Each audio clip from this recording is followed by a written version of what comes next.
എൻ്റെ ശബ്ദം ശ്രവിക്കുന്ന പല ആളുകളും അനുഭവിച്ചുകൊണ്ടിരിക്കുന്ന വളരെ പ്രധാനപ്പെട്ട ഒരു വെല്ലുവിളിയാണ് നമ്മുടെ കുടുംബ ജീവിതത്തിൽ സന്തോഷമില്ല എന്നുള്ളത്.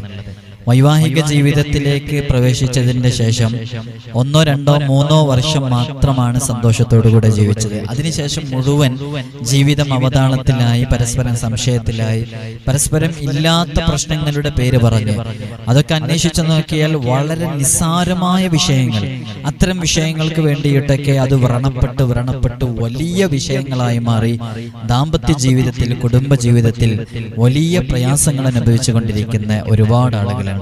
അവർക്കൊക്കെ ജീവിതത്തിൽ ഒരു സന്തോഷം ലഭിക്കാൻ വേണ്ടി ഉപയോഗപ്പെടുത്താവുന്ന ഒരു സൂറത്തും ഒരു ആയത്തുമാണ് ഇതിലൂടെ പറയുന്നത്. ഇതിൽ പറയുന്നത് പോലെ കൃത്യമായി ചെയ്താൽ ഇൻഷാ അല്ലാഹ് അതെല്ലാം വളരെ റാഹത്തിലും സന്തോഷത്തിലൊക്കെ ആകും. അത് മഹാന്മാർക്കൊക്കെ അങ്ങനെ നിർദ്ദേശിച്ചു കൊടുത്തപ്പോൾ വലിയ അനുഭവമുള്ള സൂറത്താണ് ഇൻഷാ അല്ലാഹ്. അള്ളാഹു നമുക്ക് തൗഫീഖ് നൽകി അനുഗ്രഹിക്കുമാറാകട്ടെ. ജീവിതത്തിലെ എപ്പോഴും നാം നമ്മുടെ ജീവിതത്തിലേക്ക് ചേർത്ത് പിടിച്ച ഇനി ഒരിക്കലും നാട്ടുകാരുടെ ഇടയിലോ കുടുംബങ്ങളുടെ ഇടയിലോ വഷളാകുന്നൊരവസ്ഥയിലേക്ക് എത്തിക്കരുത്. എന്തായാലും കല്യാണം കഴിച്ചുപോയി, വിവാഹം ചെയ്തു പോയി, അള്ളാഹുവിന്റെ ഖള അനുസരിച്ച് ഇനി ആ ജീവിതം എങ്ങനെയെങ്കിലും മുന്നോട്ട് കൊണ്ടുപോകുക. അതല്ലാതെ അത് ബ്രേക്കപ്പ് ആവാനോ അല്ലെങ്കിൽ അത് ഡിവോഴ്സിലാകാനോ ഒക്കെ അങ്ങനെ തീരുമാനിച്ചത് അത് ഖൈറായത് അങ്ങനെ ആയതുകൊണ്ടായിരിക്കാം. പലരും അങ്ങനെ തീരുമാനിച്ചവരുണ്ടാകാം. എങ്കിലും അങ്ങനെ ഡിവോഴ്സിലേക്ക് എത്താത്ത ആളുകള് ജീവിതത്തിലേക്ക് ഒരു ഇണ വന്നു. ഇനി ഇൻഷാ അല്ലാഹ് ഇതെങ്ങനെയെങ്കിലും സന്തോഷത്തോടെ മുന്നോട്ട് പോകട്ടെ. ഇനി നാട്ടുകാരുടെ ഇടയിലും കുടുംബങ്ങൾക്കിടയിലും ഒന്ന് വഷളാകാനോ ഒന്നിലേക്ക് ഇറങ്ങണ്ട എന്ന് കരുതിയിട്ട് അങ്ങനെ മുന്നോട്ട് പോകലാണ് ഏറ്റവും നല്ലത് എന്നാണ് ഞാൻ മനസ്സിലാക്കുന്നത്. പരസ്പരം അങ്ങോട്ടും ഇങ്ങോട്ടും ഇഷ്ടമില്ലാത്തതൊക്കെ പരസ്പരം പറഞ്ഞ് ധാരണയിലെത്തി ആ ജീവിതം മക്കൾ ആലോചിച്ച് മുന്നോട്ട് പോകുന്നതാണ് ഏറ്റവും ഖൈർ. നമ്മുടെ മക്കളൊക്കെ ഉണ്ടല്ലോ, പറക്കമുറ്റാത്ത മക്കള്, അവരൊക്കെ ഭാവിയിൽ മറ്റുള്ളവരോട് എന്ത് മറുപടി പറയും? ആ ഒരു വലിയ ചോദ്യങ്ങളെ കുറിച്ച് നിങ്ങൾ എപ്പോഴെങ്കിലും ആലോചിച്ച് നോക്കിയിട്ടുണ്ടോ?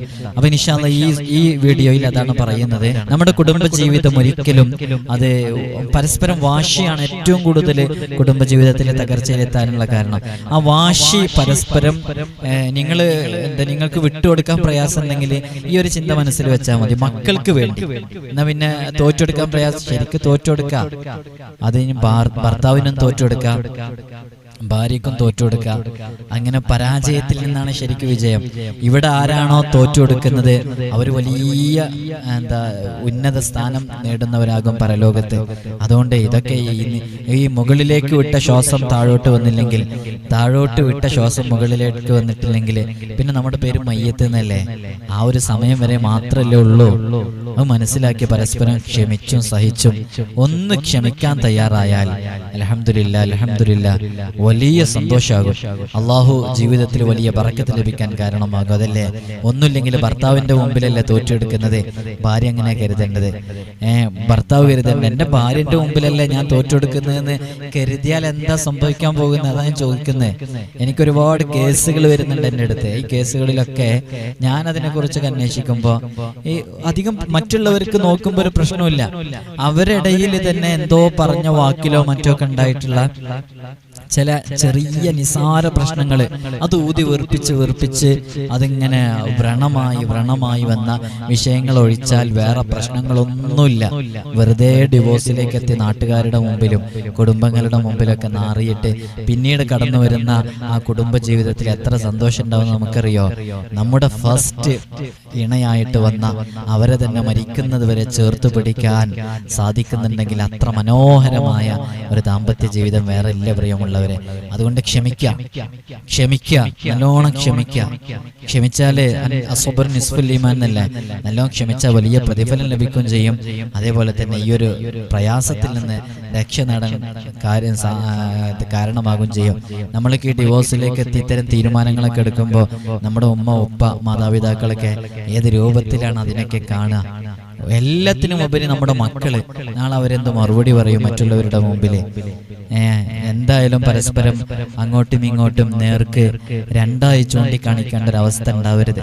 അതുകൊണ്ട് തന്നെ കുടുംബജീവിതത്തിൽ നല്ല ഖൈർ ഉണ്ടാവാൻ വേണ്ടിയിട്ട് ഞാൻ ഈ പറയുന്ന ഈ ആയത്ത്, ഈ സൂറത്ത്, ഇത് നിങ്ങൾ വളരെ ആത്മാർത്ഥമായി ജീവിതത്തിൽ പകർത്തിയാൽ വലിയ ഖൈർ ജീവിതത്തിൽ ലഭിക്കും. പരസ്പരം ഐക്യമില്ലാതെ കഴിയുന്നവരാണെങ്കിൽ ഐക്യം ലഭിക്കാൻ അത് കാരണമാകും. അല്ലാഹു സുബ്ഹാനഹു വ തആല തൗഫീഖ് നൽകി അനുഗ്രഹിക്കുമാറാകട്ടെ.